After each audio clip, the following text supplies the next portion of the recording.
এই শোনো না গো, আমাদের পুতুল ডায়েরি চ্যানেলটি সাবস্ক্রাইব করে পাশে থাকা বেল আইকনটি বাজিয়ে দিও প্লিজ। আর গল্পটি ভালো লাগলে অবশ্যই লাইক কমেন্ট করে শেয়ার করে দিও। এত এত প্রশ্নে ঘাবড়ে যায় মিঠি। মুখ খুলে কিছু বলা হয়ে ওঠে না, অথচ মিন্ময় হালদার ধমকান নিয়ে বেশ ঠান্ডা গলায় প্রশ্নগুলো করেছেন। মিঠির থেকে উত্তর না পেয়ে আবারও তাড়া দিতে ছলছল চোখে তাকায়ও। মিন্ময় হালদার চোখে ভরসা দেন। মিঠি মাথা নিচু করে রাখে। মিন্ময় হালদার বুঝেন, জিজ্ঞেস করে, কত দূর? বেশি না, দেখা হয়। কোথায় থাকে? হিমুনা উজ্জ্বল। কথা বলে না মিঠি। মিন্ময় হালদার দম নিয়ে শুধু বললেন, যাও পড়তে বসো। মিঠি এক প্রকার পালিয়ে চলে যায়। মিন্ময় হাওলাদার কফিতে চুমুক দিতে দিতে স্বভাব ছিল অন্য হাতটার বিচরণ ঘটে মৃত্তিকার চুলের ভাঁজে। তন্দ্রভাবটা কেটে যায় মৃত্তিকা। নিজের বাবার কোলে পেয়ে জড়ানো মুখটা গুজে দেয় বাবার কোলে। ওভাবে থেকে ডাকলো, আপু। জি আব্বু। আর কথা নেই। মিন্ময় হাওলাদার সময় দিলেন।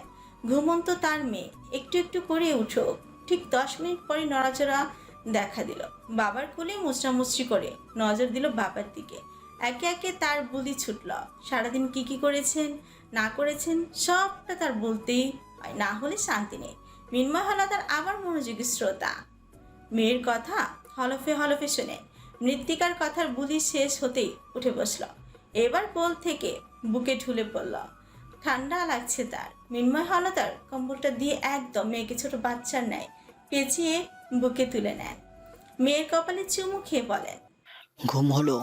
আমি তো ঘুমাইলামই না। তাই? হাসলেন মিন্ময় হাওলাদার। শ্বশুর বাড়ির সম্পর্কে জিজ্ঞেস করলেন। পূর্ণর কথা উঠতে মৃত্তিকার মুখটা গোমরা করে বাবার বুকে চোখ লুকালো। মিন্ময় হাওলাদার ডাকলেন, আম্মা, আপনি পুরনো থেকে কেমনটা আশা রাখেন? মৃত্তিকা তাকালো অবুঝ চোখে। তা দেখে মিন্ময় হাওলাদার বলা শুরু করেন, আপনি যেমন তাকে চান ঠিক ততটাই তার ক্ষেত্রেও। ওই যে আপনার অভিযোগে যে পূর্ণ সময় দেয় না, আপনি কি অপেক্ষা করেন তার জন্য আম্মা? তার কি কি এক্সপেকটেশন আপনার থেকে আছে, তা কি পূরণ হয়েছে? অন্তত রাতের খাবারের তার জন্য অপেক্ষা করুন। ক্লাস তো নেই, একটু জেগে না হয় তার জন্য অপেক্ষা করলেন। যে কোনো সম্পর্ক একজন টানতে পারে না আম্মা, দুই দিক থেকে সমান সমান এফোর্ট লাগে। শুধু পূর্ণ কেন এফোর্ট দিবে? কিছুটা না হয় আপনিও দিলেন। মৃত্তিকার চোখ মুখ তখন কাঁদো কাঁদো। আসলেই তো সে চাইলেই পূর্ণর দেখা সম্ভব। রাত জেগে থাকলেই তো হলো। মিন্ময় হাওলাদার মেয়েকে বোঝে, চোখ মুছিয়ে দিয়ে কপালে চুমু খেয়ে বলে, হালিম এনেছি। আমার রুমের ওয়াশরুমের গরম পানি রাখা আছে, ওটা দিয়ে মুখ ধুয়ে আসুন। মৃত্তিকা মাথা নেড়ে উঠে আবার ফিরল, ডাকলো। বাবা, মিন্ময় হাওলাদার তাকাতেই মৃত্তিকা বলে উঠল, আই লাভ ইউ আব্বু। রাত তখন 12টা। গাড়ির ডিকির উপর শুয়ে আছে পূর্ণ। সাফারাত এসে ওর পাশে শুয়ে পড়ল। পূর্ণ এসেছে হবে 5 মিনিট। জায়গাটা কিছুটা ঘন, জঙ্গল জঙ্গল দেখতে। রাত হওয়াতে কেমন ভয়ঙ্কর লাগছে। দিনের আলো একদম স্বাভাবিক একটা জায়গা, অথচ ভয়ঙ্কর সত্যি বহন করে চলেছে সে। সাক্ষী কারো আত্মচিৎকারে, কারো গোঙানের, কারো দুনিয়ার সম্পত্তির, কারো জীবন ওলট পালট হওয়ার।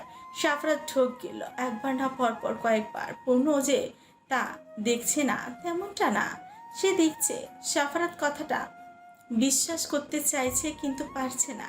সাফরাত স্বাভাবিক হতে চাইল, পারল না। পূর্ণর বাহু খামচে ধরেছে সে। এই কনকনা শীতে সে ঘামছে। কোনো কিছু বলছে না দেখে সাফারাতি বলল, পূর্ণ, চল এখান থেকে।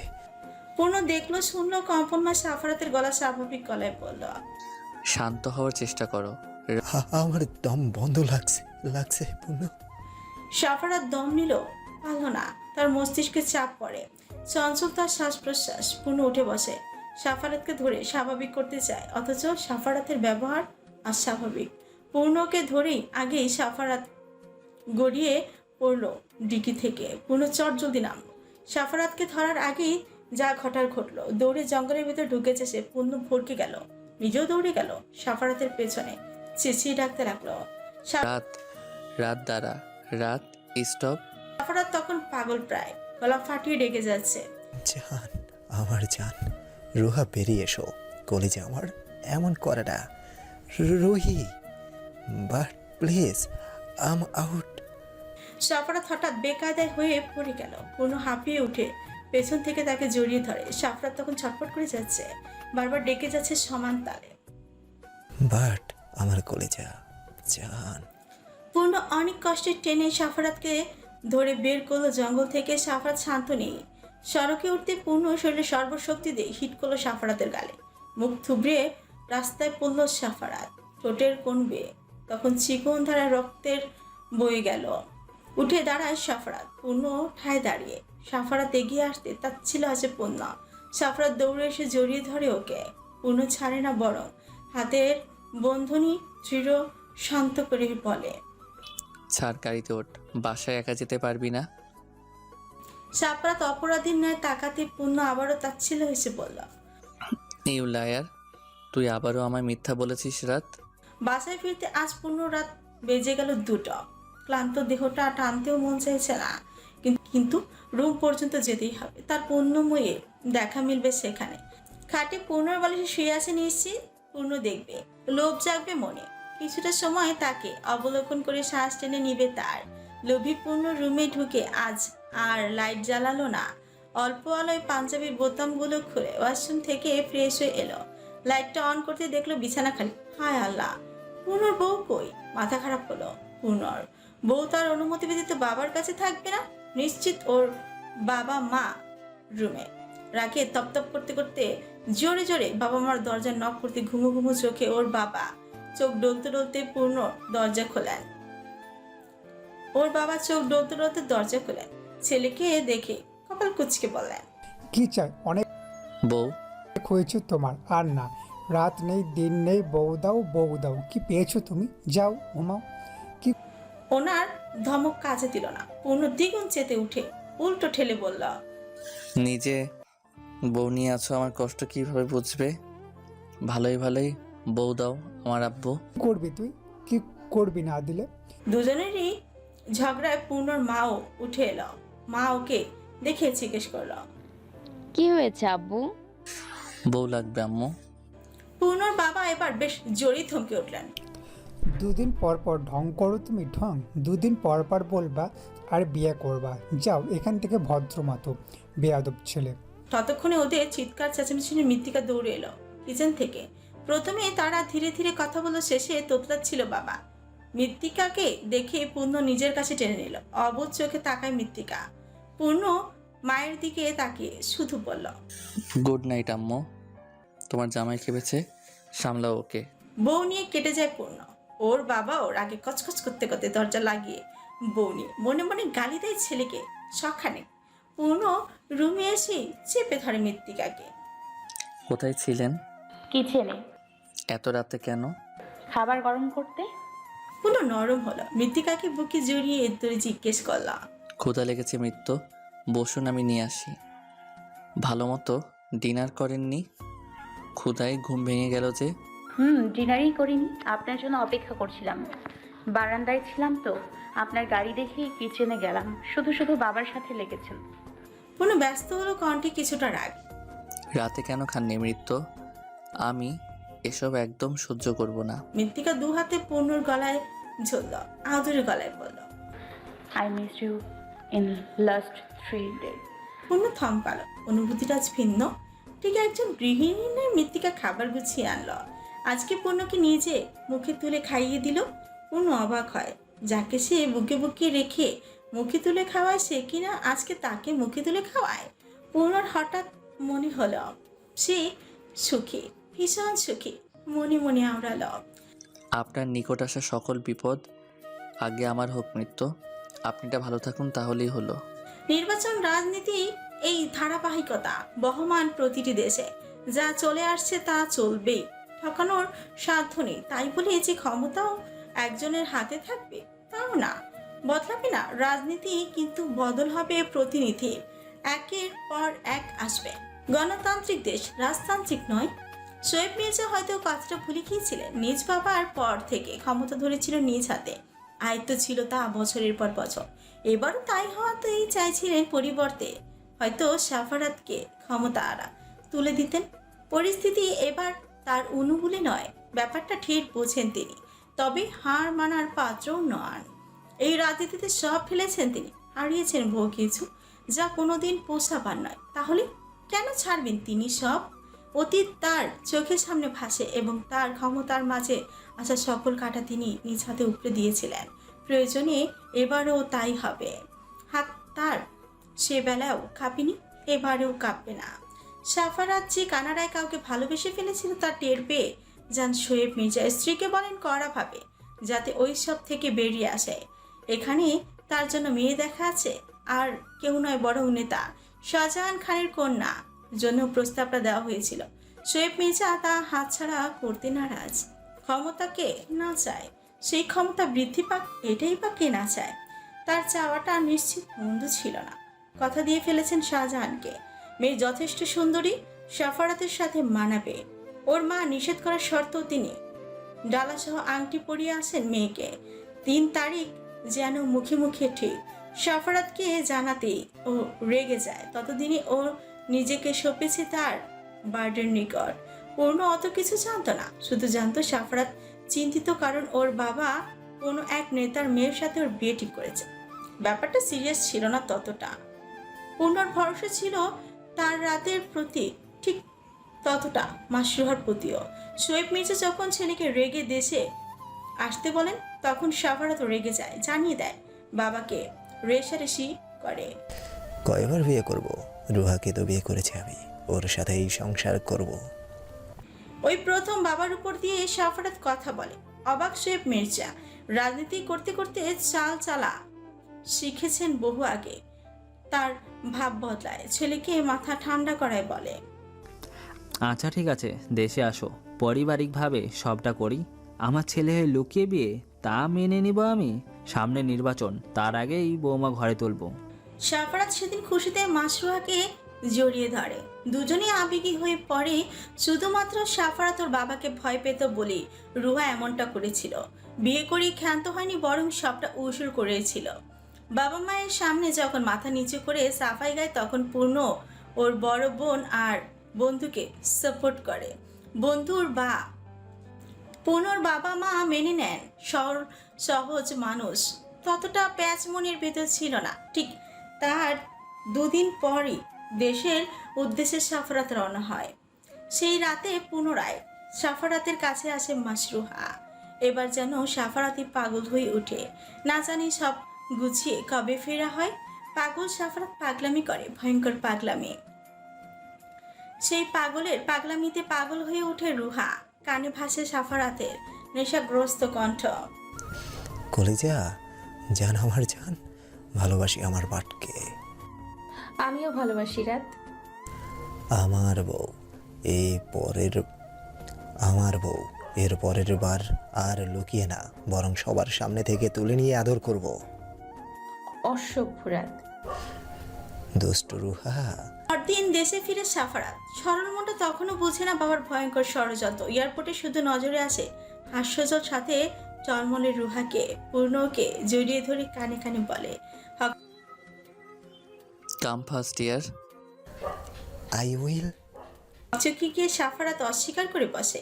পূর্ণ সরু চোখে তাকাতে সাফারাত বলে, তোদের মাঝে কিছু হয়নি তো রাত? ওই বাট পর্যন্তই। পূর্ণ বিশ্বাস করে সাফারাত যায়, তবে তার আর ফেরা হয় না। রুহা দিন গুনে মাস গুনে, সাফারাত যেন হারিয়ে যায় সবার থেকে। তার আর ফেরা হয়নি স্বপ্ন বোনা সেই ভিন দেশে। ততদিনে পাগল মাসরুহা। এক রুহা জেদি স্বভাবটা দেখে দিল তার মধ্যে। সাফারাতকে কল দেয়া শুরু করে সবটা করা হলো। যখন কাজ হলো না, তখন মাসরুহা পাগল হয়ে দেশে ফিরতে। সেই জেদের বশবর্তী হয়েই সব পরিবারে বাংলাদেশে আসে রুহা। পূর্ণ ওর মা এক প্রকার মেয়ের জেদি হার মানেন। এই তো আশা, আরও তারাও ফেরা হলো না। মৃত্তিকার বাসার বাড়ি পা রাখা নিষিদ্ধ, এমনকি ওর বাবা এসেও দেখা করে যায়। পূর্ণ কিভাবে যেন টের পেয়েছিল মৃত্তিকার ওই দিন অ্যাক্সিডেন্ট হতে নিয়েছিল। এটা শোয়েব মির্জার কাজ, তা ও জানে। আগামীকাল নির্বাচন, আজ রাতে বাসায় ফেরা হবে না তার। এমনকি আশ্চর্যের বিষয় হলো মৃন্ময় হাওলাদারও জামাতার সাথে আছে। পূর্ণ যেন তাকে নিজের হাইডল মানে, অক্ষরে অক্ষরে পালন করে শ্বশুরের কথা। মাত্রই একটু খেয়ে কল দিল মৃত্তিকাকে। চা দোকানে ফোনটা হাতে বসেছিল মৃত্তিকা। রিসিভ করে সালাম জানাতেই অপর পাশ থেকে বেঁচে আছে ক্লান্ত পরিশ্রান্ত এক কণ্ঠ। মৃত্যু। ব্যাস, সকল চিন্তা চেতনা হারায় মৃত্তিকা, দম আটকায়, কান্না থামায়। লোকটা কেন এতটা দূরে? কি হয় মৃত্তিকাকে বুকে নিয়ে বসে থাকলে? আহ্লাদী মৃত্তিকার তো এখন পূর্ণ ছাড়া চলে না। পূর্ণ পুনরায় ডাকতে মৃত্তিকা সাড়া দেয়। খেয়েছে আমার পূর্ণময়ী। খেয়ে মৃত্যু, কেন এমন করছেন? আমি আসবো তো, আপনি দোয়া করুন শুধু। আপনার পূর্ণকে সহি সালামতে আপনার হাতে তুলে দিব। খেয়েছেন? মাত্র খেলাম।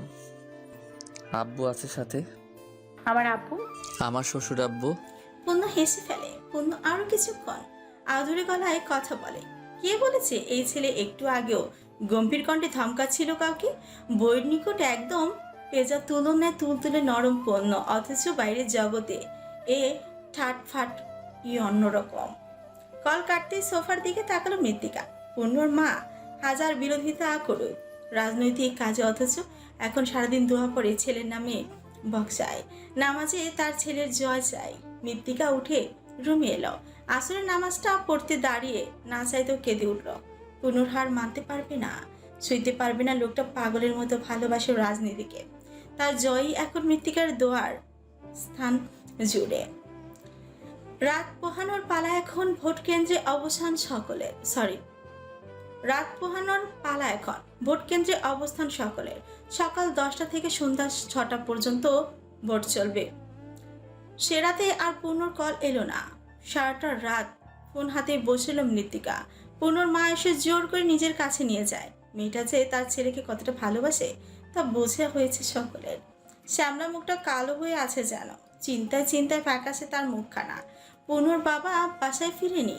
হঠাৎ রাত 3:30 নাগাদ একটা কল আসে ওর মায়ের ফোনে।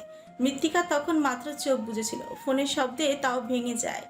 মা দেখে বাবা কল করেছে। রিসিভ করতে তিনি জিজ্ঞেস করলেন, মৃত্তিকা কোথায়?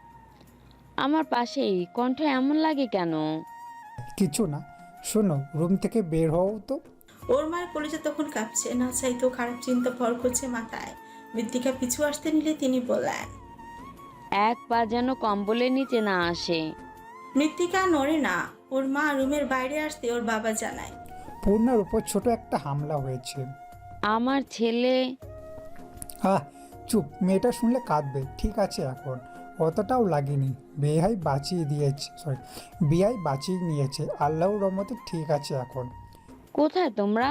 হসপিটালে। বের হবো ভোর 6টা নাগাদ। তুমি চিন্তা করো না পাখি, মেয়েটাকে দেখো। কল কেটে দেন তিনি। এক পলক তাকান তার তাগড়া বাঘের দিকে।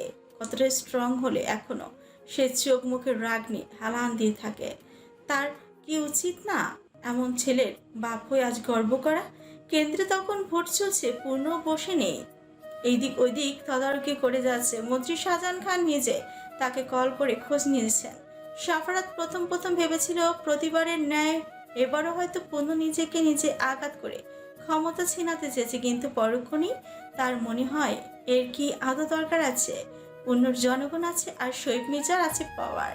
শোয়েব মির্জার রাগী চেহারা দেখে এক নিমেষে সাফারাত বুঝে যায় পূর্ণর উপর হামলা আর কেউ নয় বরং তিনিই করিয়েছেন।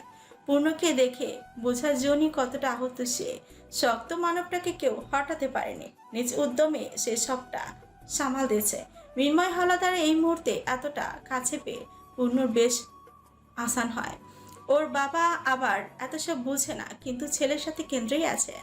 সকাল সকাল পূর্ণর নির্দেশ অনুযায়ী ওর মা আর মৃত্তিকা পাশের কেন্দ্রে ভোট দিয়ে আসে। মৃত্তিকার আফসোস হলো, ইস, যদি হাত পা মিলিয়ে টোটাল 20টা আঙুল দিয়ে ভোট দেওয়া যেত কতই না ভালো হতো। কথাটা ভাবতে ভাবতে নিজ পরিবারের লোকজনের আঙুলের গণনা নিল সে। টোটাল 120টা ভোট তো মৃত্তিকা আর পূর্ণর ঘরের লোক মিলে দিতেই পারত। অযাচিত চিন্তা বাদ দিয়ে যেন শান্তি নেই, একদমই নেই। মৃত্তিকার এখন মন চাইছে আশেপাশে সবাইকে বলতে, ভাই আমার জামাইকে একটা ভোট দিন। পূর্ণর মা ভোট দিয়ে এক প্রকার তাড়াহুড়ো করে মৃত্তিকাকে নিয়ে চলে গেল। গাড়িতে উঠতে মৃত্তিকা একে একে বাবা, মিঠির মা, এমনকি ড্রাইভারকে কল দিয়ে বললো যাতে পূর্ণকে ভোট দিয়ে আসে। পূর্ণর মা অপলক ওর দিকে তাকিয়ে আছে। উজ্জ্বল কল দিতেই ও কলটা খট করে কেটে দিয়ে ভিডিও কল দিল। শুরুতেই চোখের পর্দায় ভেসে উঠলো কালো দাঁত দেয়া দুটোর নখ। উজ্জ্বল আর হিমু ভোট দিয়ে এসেছে। পাশেই গ্রুপ জয়েন করলো সোহানা। কাঁদো কাঁদো গলায় জানালো। দোস্ত, আমি ভোট দিতে পারলাম না। মৃত্তিকা যেন নড়ে চলে উঠল। কেন, কি সমস্যা? গাড়ি পাঠাবো? না, ওইখানে নাকি গ্যাঞ্জাম হয়, তাই বাসা থেকে বের হওয়া নিষেধ। পাশ থেকে হিমু বলে উঠল। এটা কেমন কথা? তুই এক্ষুনি আসবি, ভোট দিতেই হবে। যদি একটা টান পড়ে এক্ষুনি গাড়ি পাঠাচ্ছি, দাঁড়া। থাম যা মৃত্যি, আমি আর উজ্জ্বল কেন্দ্রে আছি। একজন গিয়ে মগাটাকে তুলে এনে ফট দিয়ে আনি। কল কাটা হলো। শান্ত সব, অথচ অশান্ত মৃত্তিকা। তার যে একটুও শান্তি লাগছে না, অশান্ত মনটা বারবার বলছে।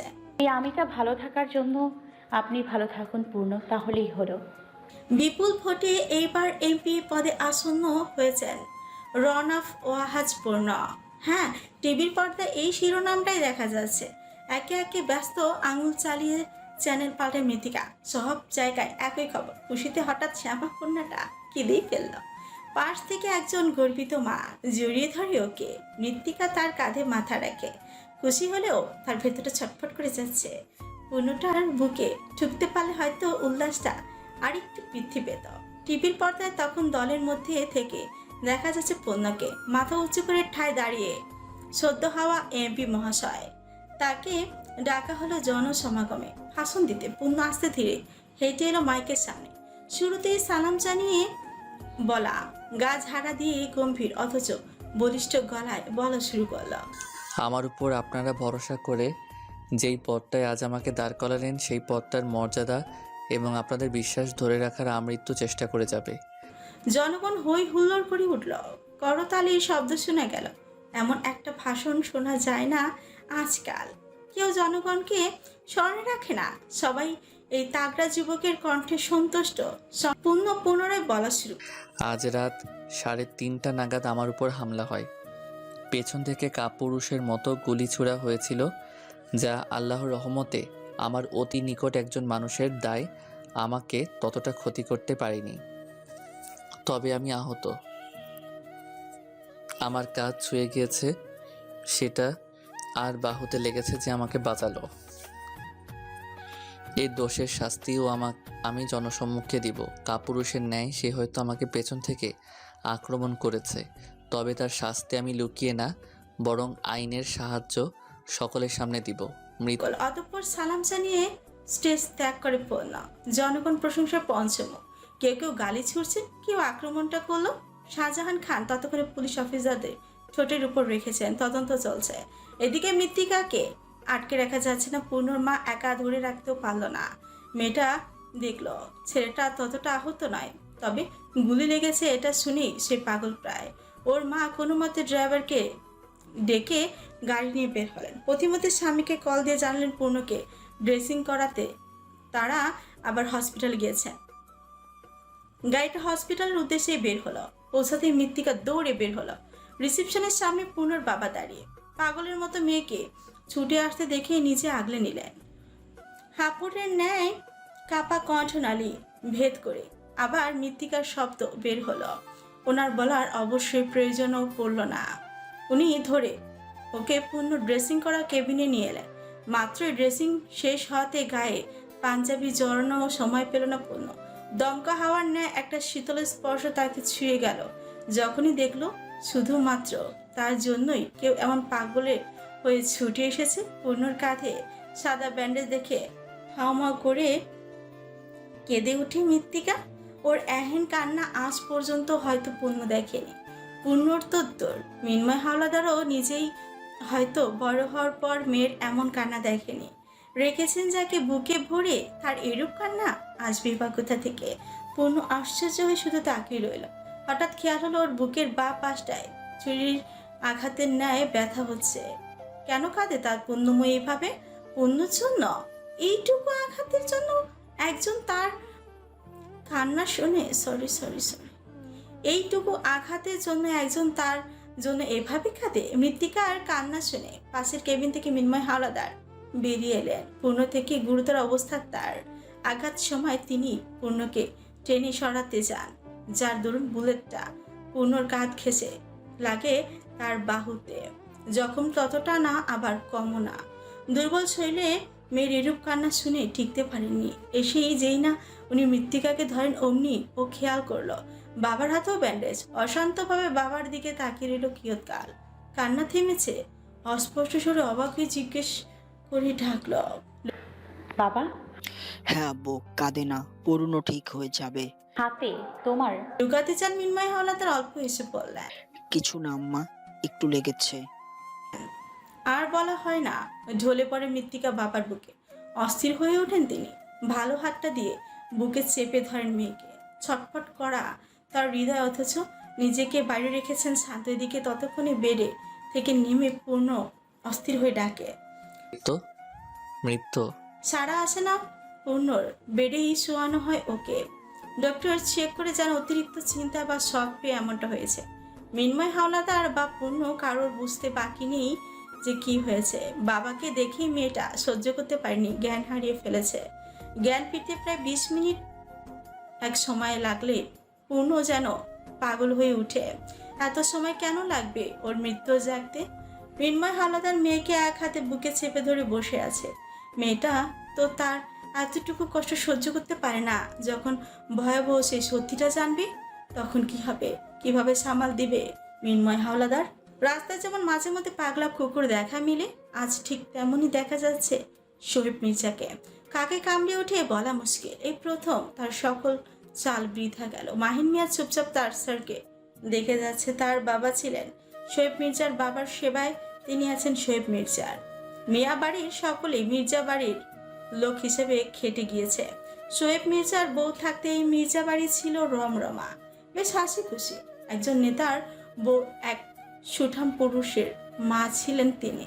এই পুরোটা সংসার এক হাতে সামলেছেন। শোয়েব মির্জার মা মারা যান তার বিয়ের বছর গড়াতেই। কে সামলালো এই সংসার? সাফারাতের মা। নারীটা ছেলের শোক মানতে না পেরে দুনিয়ায় ত্যাগ করলেন। প্রায় বছর খানিক সদর দরজার ধরে বসেছিলেন, কবে আসবে তার রাত। সেই অপেক্ষা তার ফুরালো কবরে গিয়ে। বেঁচে থাকতে আর নিজের সংসারের সোনার টুকরোর ছেলেকে দেখা হয়নি তার। যখন মারা যান সেদিন শোয়েব মির্জা কেঁদেছিলেন। একাকিত্ব কাকে বলে তা টের পেয়েছিলেন। চেয়েও তখন সাফারাতকে মায়ের কাছে আনা যায়নি, সম্ভবই হয়নি। কিভাবে হবে? একজন মানসিক রোগীকে কি বুঝে তার সবচেয়ে কাছের মানুষটা তার মাঝে ওই দিন রাতেই দুনিয়া ত্যাগ করেছিল? তারই অপেক্ষায় দোতলা থেকে হাসি হাসি মুখে বাবার পাগলামি দেখে সাফারাত এখানেই শেষ নয়, বরং খেলা মাত্র শুরু। কিভাবে রাগ ঝাড়ছে, এই বুঝি শেষ নিঃশ্বাস ত্যাগ করেই ফেলেন। সন্তান হিসেবে মায়া হয় না সাফারাতের? একটুও না, বরং পৈশাচিক আনন্দ। আস্থার অন্দরমহলে একটা বার যদি তার বাটকে ব্যাপারটা জানানো যেত, কতই না খুশি হতো তার রুহা। হ্যাঁ, হতোই তো। সাফারাত হঠাৎ ভাবনায় ডুবে। বাবা তাকে ডাকিয়ে দেশে আনার পরপরই সাফারাতের ফোনটা সবার আগে কেড়ে নেওয়া হয়। জানানো হয় শাহজাহান খানের বড় মেয়ের সাথে তার বিয়ে ঠিক। সেই ঠিক না, একদম মুখে মুখে ডেটও ফিক্সড। সাফারাত ছুট লাগায় মায়ের কাছে, জড়িয়ে ধরে কেঁদে ফেলে ছেলেটা। মা ভরসা দেন কথা বলবে বাবার সাথে। শোয়েব মির্জাকে হাজার বলে কেউ লাভ হলো না। ক্ষমতার নেশায় বুধ তখন তার মন মস্তিষ্ক। সেই মন ভালোবাসা চিনে না, বোঝে না বিয়ের মতো পবিত্র বন্ধন। শেষ উপায় হয় না কিছুই। সাফারাত খাওয়া ত্যাগ করে তখন, শরীর যখন তার অসুস্থ, সারাদিন তখন ঘরের মেঝেতে তার স্থান। ছেলের এহেন অবস্থা ওর মা সহ্য করতে পারেনি। স্বামীর পায়ে পড়ে যান। হাজার হোক শোয়েব মির্জা ভালোবাসেন তার স্ত্রীকে। এই স্ত্রী সন্তান দুজনেই মানুষ, একান্ত তার। মন মানলেও মানে না তার মস্তিষ্ক। সেদিন যখন সাফারাতের রক্ত বমি হলো, তখন ওর মা নিজের কসম দিয়ে ওর চিকিৎসা করা, কিছুটা খাওয়ান, লাভ হয় না। সাফারাত কেঁদে কেঁদে মায়ের বুকে অভিযোগ জানায়, আম্মু, আমাকে রুহা এনে দাও। ও আমার স্ত্রী আম্মু, বিয়ে করে ফেলেছি আমি। আমার কলিজাটা চলছে আম্মু, ওর ভেতর আমার জানটা আছে। একে ওকে এনে দাও, আমাকে যেতে দাও। ও নিশ্চয়ই এতদিন না পেয়ে কাঁদছে, ও পারবে না আমাকে ছাড়া থাকতে। ছেলের ব্যথায় ওর মা দিশেহারা, কিন্তু এদিকে তার স্বামী ও নাছরবান্দা। সাফারাতকে আগলে নিয়ে শুধু বললেন, পালাতে পারবি না? আগামীকাল বিয়ে আম্মু, আব্বুর লোক চারদিকে। আমি ব্যবস্থা করব, তুই পালাবি শুধু। পারবি না?